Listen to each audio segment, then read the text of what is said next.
Hello! So I made one of these videos previously and I really enjoyed it, but there was a few films that were left over that I didn't talk about and a few that got recommended to me afterwards that I really enjoyed. So here is another 10 sci-fi movies that you might have missed. Let's have a look.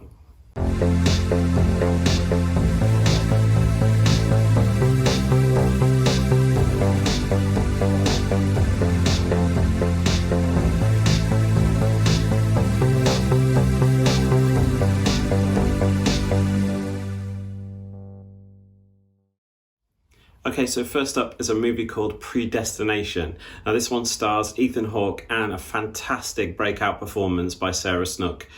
It just has to be seen to be believed, to be honest.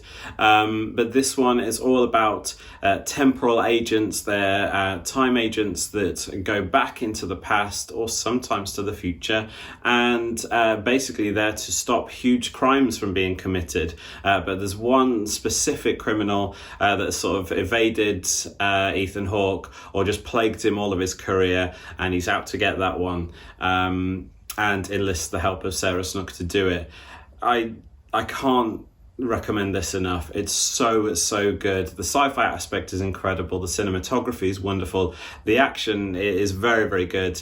And yeah, it's just a really enjoyable sort of time travel movie. There's obviously a lot of time travel movies in sci-fi, and this is very similar to Looper.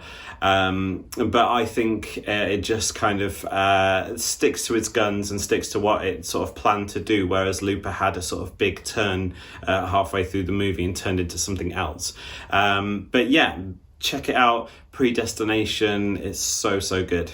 So next up we have a movie called Annihilation, and this one, as far as I'm aware, is exclusive to Netflix, and it is just fantastic. This one stars Natalie Portman and Tessa Thompson, and it's about a group of female scientists and soldiers who go into something called the Shimmer, which is basically almost like a sort of cordoned off place that has appeared. It sort of seems extraterrestrial, and they're trying to find out what happens inside of it. It's pretty intense and it's quite a strange movie, but the visuals to this are fantastic. Even the end credits just look beautiful. I absolutely love this movie. It has some really scary elements to it, some quite horror elements, and they were quite terrifying, to be honest. They were scarier than some regular horror movies, and it has some really good concepts, and as I mentioned, just incredible visuals. If you get to check it out, watch it on the biggest screen possible, in the highest definition possible, because it just looks beautiful. I'm hoping that it gets a sequel just because I want to see more from the world that they've created, but I also think this is quite perfect the way it is. But check it out, Annihilation's great.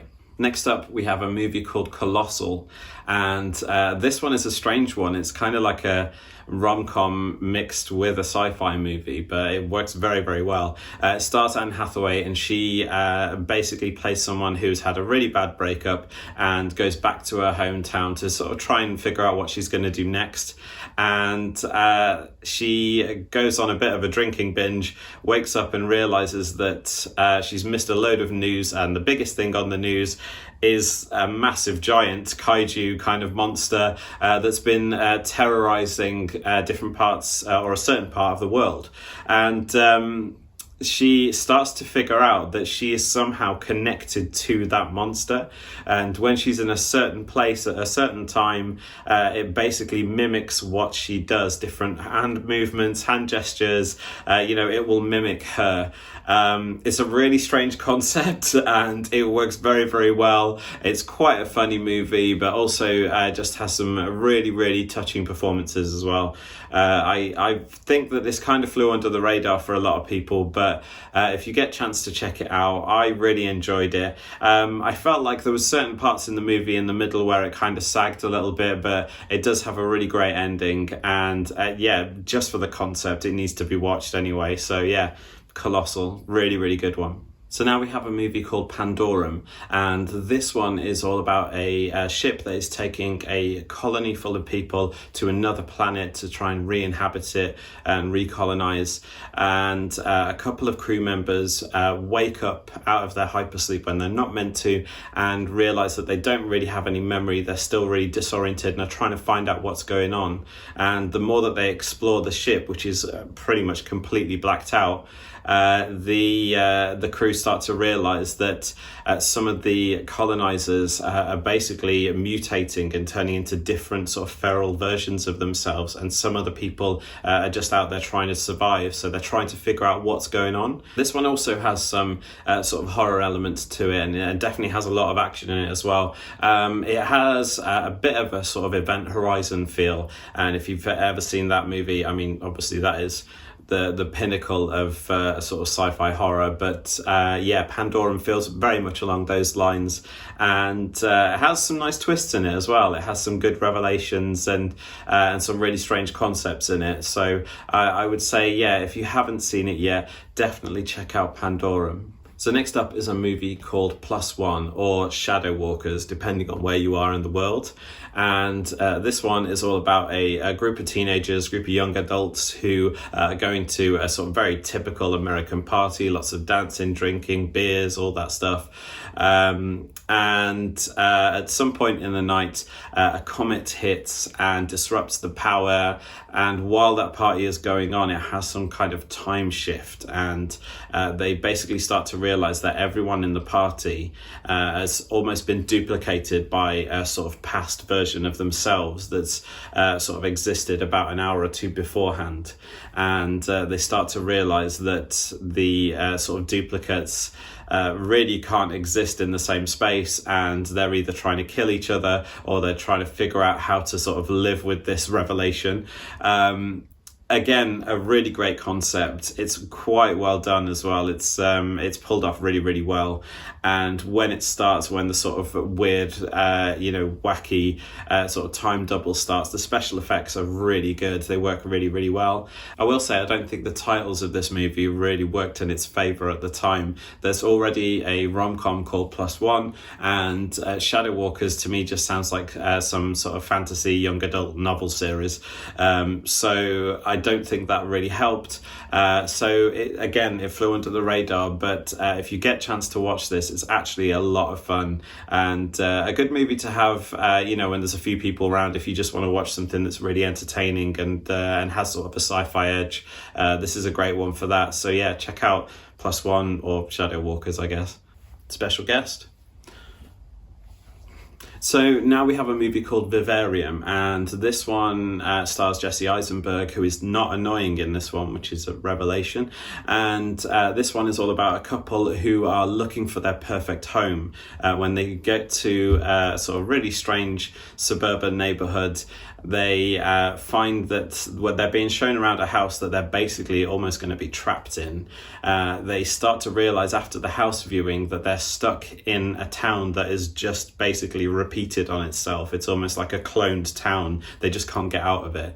And they start to get different sort of messages and orders from somewhere that's controlling this place. It controls the environment and the weather and everything, and they're just trying to figure out how to exist and how to get out. This is a really great sci-fi thriller. I have to say it kept me on the edge of my seat. I thought it was really well crafted, had some really tense moments and very, very funny moments, especially when they realize that they have to raise a child in this town. It's just pulled off really, really well. So if you haven't seen Vivarium, I found it a little bit difficult to find it at one point, but I think it's widely available now.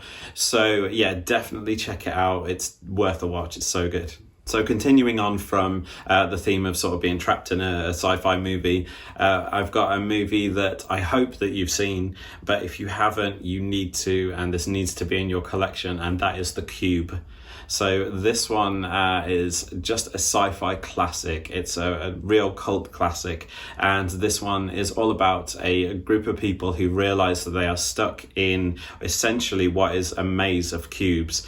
And these different rooms sometimes are booby-trapped and sometimes they're not, and they are constantly moving, so they're trying to figure out how they got in there and how to get out. This one is very low budget and just has some amazing performances, and it would just stay with you forever. There are a couple of sequels. I don't think they're as strong as this one, and if you like this one, in some ways I'd say just leave the sequels alone, but it's just an absolute delight to watch. Even now, many years later, I love watching this movie, and still has some great sort of jump scares and special effects in terms of the traps in the various rooms. So yeah, if you haven't seen this yet, just go and watch it, go and find it, go and buy it. It just needs to be in your collection. The Cube is so good. So now we have a movie that I think everyone needs to give a second chance to, and that is The Cell. So this one stars Jennifer Lopez, and it was made all the way back in sort of early 2000s, and is all about a doctor, a psychiatrist, who is going into the mind of a serial killer, a really messed up serial killer played by Vincent D'Onofrio, who, as we know, is fantastic at the minute as the kingpin in the Marvel Universe. But yeah, she's going into the mind of this serial killer to find out where his next victim is that he's kept trapped somewhere. So again, this is another movie that has the most insane visuals, and I don't say that lightly. This is on another level. The sort of costume design, the sets, the special effects, everything just makes this look like a completely different world. It looks so sort of beautiful and editorial. So I think at the time a lot of people dismissed this movie just because J-Lo was in it, and obviously back then she was a really big R&B star, and for some reason it just didn't sit well with a lot of people that she was in this kind of movie. So again, it kind of got overlooked, but it's becoming a bit of a cult classic. And even though the UK DVD cover for it was ugly as hell, which probably didn't help over here, it's one that I definitely would recommend.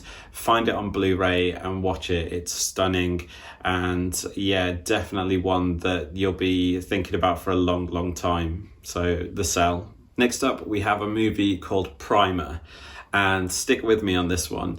This is touted as the most complicated sci-fi movie of all time. And I have to agree. It's a bit of a head scratcher.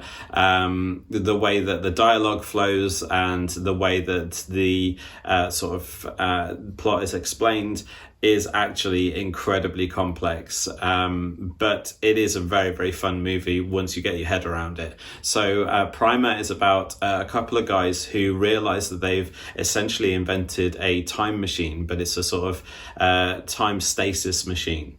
So they figure out how to use this without sort of affecting the world around them until they want to, and they want to make some money on the stock market. So they devise a plan that will basically make them lots and lots of money, and also help them in other parts of their life. Obviously this doesn't go particularly well, and there's lots of sort of double crossings and various things going on, but essentially this is all about how they're gonna basically make things right, I guess. It is complicated. The first time I watched it, I didn't really like it because I just couldn't get my head around it. But I've watched it since, and also this was one of those occasions where I had to watch a couple of YouTube videos that actually explained the ending to me. So I felt a bit dumb there. But once you get your head around it and once you watch it again, you start to understand what's going on, and then you can just enjoy it for what it is. And it's a very clever movie. And yeah, so if you're up for a challenge, check out Primer. Let me know what you think. So before our final pick, which is a bloody good one, I want to hear from you. Have you seen any of these movies? Let me know what you think. If you watch them, come back and let me know.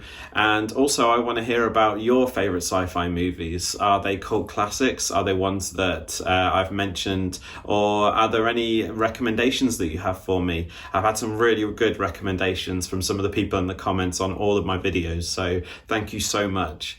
And yeah, if you enjoyed this one, make sure you give a thumbs up and do a subscribe, all those lovely YouTube things down below, and it means that you'll get to see what I've got coming up as well. But yeah, let's crack on with the last pick. So for our final pick, it's a movie called Possessor, and this one is on another level. This is kind of like a sci-fi horror movie. It's very gory, especially if you watch the uncut version on DVD. It's fantastic.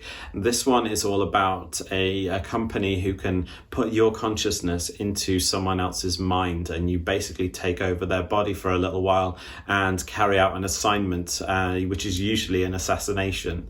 And while you're in their mind, while you're in their body, they're almost like a little bit dormant, and you take over, and then you can get sort of pulled out and give a briefing on your mission. So this one is all about a female assassin who is very good at her job, and she's going into the mind of her next mission to take out a target. And Sean Bean is involved, so we know where that's going. But this one basically starts to go awry when the connection between her mind and the person that she's taken over is starting to deteriorate, and they're starting to fight for control. And then obviously calamity ensues, and as I mentioned, it does get a little bit gory and quite intense.